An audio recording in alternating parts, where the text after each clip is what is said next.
இப்பமா வந்திருக்காரு? ஆமா, இதுதானே நான் அப்பையில இருந்து சொல்லிக்கிட்டு இருக்கேன், சார் வந்திருக்காருன்னு. ரொம்ப நாளா உங்களை பார்க்கணும் உங்க தேடிக்கிட்டு தான் தெரியல. ஏன், என்ன விஷயமா? அன்னைக்கு இவருக்கு பொண்ணு பார்க்க போய் தான் நானும் இவரும் போனோம். பொண்ணு பிடிக்கணும் அப்பயே சொல்லிருக்கலாம்ல. ஓகே. அங்க இருந்து மனுஷன் ஒரு கொம்பை வச்சு அண்ணனை ஜம்ப் பண்ணிட்டு என்ன கீழே தள்ளி விட்டுட்டு செவல தாவுடா தாவுன்னு சொல்லி தப்பிச்சு ஓடுனாங்க.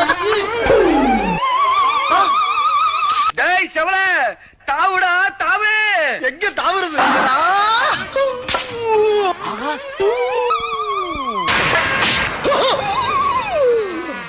ஐயோ போச்சே. யாருப்பா? இவர்கிட்ட கொஞ்சம் ஜாக்கிரதையா இருந்துக்க. ஐயோ, என்ன சார், உங்க பிள்ளைக்கு உங்க மேல நம்பிக்கை இல்ல? வாயில கை வைக்காதீங்க, வாயில கை வைக்காதீங்க.